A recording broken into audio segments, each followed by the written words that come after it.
Hi friends, तुम्हाला पण माहिती आहे का रव्यापासून आपण छान असे आप्पे बनवू शकतो. तर मी घेतला होता रवा 2 वाटी. त्यात मी 1 वाटी दही टाकले.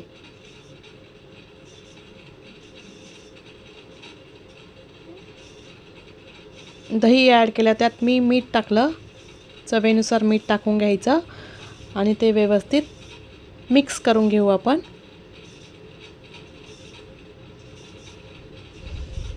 हे आप्पे खूप पौष्टिक असतात. नक्की ट्राय करा तुम्ही सगळ्यांनी. आणि जास्त सामान पण लागत नाही त्याच्यासाठी. दही ॲड केल्यावर त्यात थोडं थोडं पाणी टाकायचं लागल तसं. जास्त पातळ नाही करायचं ते बॅटर.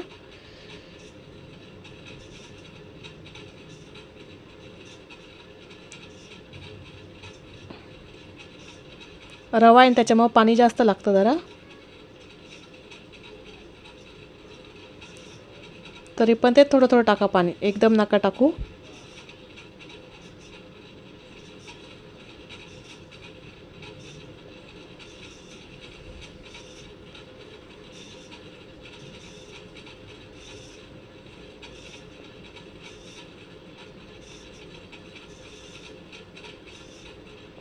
असं बॅटर तयार झालं होतं.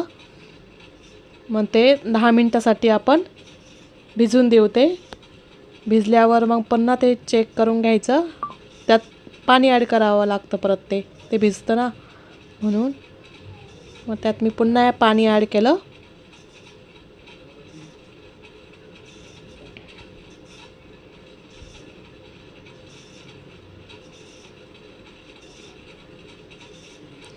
मग त्यात मी टाकणार होते हिरवी मिरची, कांदा आणि टोमॅटो. त्यात तुम्ही गाजर, बीट पण टाकू शकता किसून.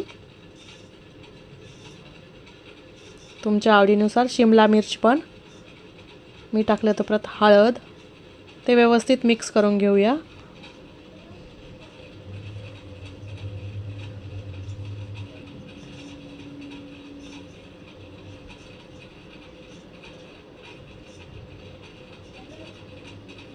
असं बॅटर तयार झाल्यावर मग आपण आप्पे पॅन ठेवायचं आहे गॅसवर. तर हे बॅटर रेडी आहे आप्पे करायला.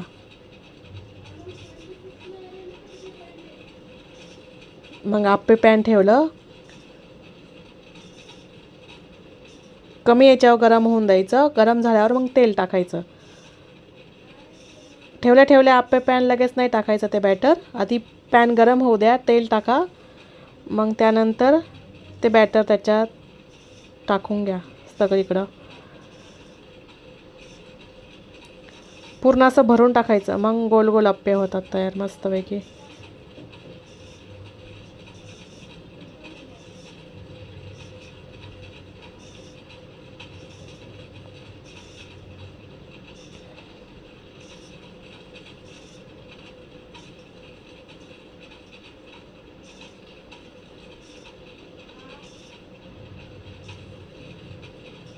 आणि आप्पे आपण डाळींचे पण करू शकतो.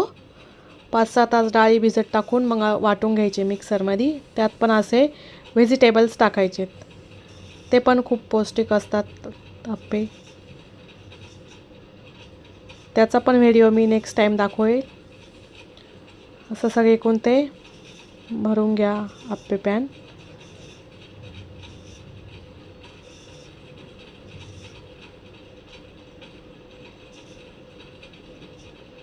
गॅस कमी याच्यावरच ठेवायचा, फास्ट करायचा नाही, नाहीतर ते करपतील. मग स्लो याच्यावरच होऊन जायचं. स्लो याच्यावरच छान होतात खरपूस. मग त्यावर मी झाकण ठेवणार आहे. 10 मिनटं होऊन द्यायचे असेच. मग 10 मिनटांनी चेक करायचं झालं आहे की नाही. आता हे झालेले नव्हते चांगले, खालून भाजले नव्हते व्यवस्थित. मग पुन्हा झाकण ठेवून द्यायचं. होऊन द्यायचं चांगलं. झाल्यावर ते वरचा कलर बदलतो. तो व्हाईट कलर आहे ना, तो चेंज होतो. मग मी पुन्हा 5 मिनटं ठेवलं. 5 मिनटांनी पाहिल्यावर बघा कलर बदलला आहे. मग हे खालून झाले होते, येल्लो कलर झाला आहे. मग हे सगळे पलटी करून घ्यायचे व्यवस्थित आणि कमी याच्यावरच होऊन द्या. छान होतात, आतून शिजतात व्यवस्थित ते. मग व्हेजिटेबल्स सगळे पलटी करून घ्यायचे. मग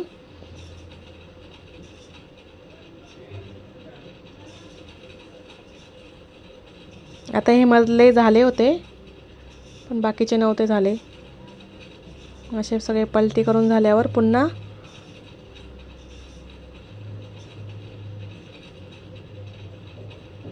ते व्यवस्थित होऊन द्यायचे झाकण ठेवून. आणि मी चटणीची पण तयारी केली होती, खोबऱ्याची चटणी. खोबरं, मिरची आणि लसूण घेतला होता, थोडीशी कोथिंबीर. मग नंतर पुन्हा चेक करून पाहायचं 10 मिनिटांनी. आता हे झाले होते. मम्मा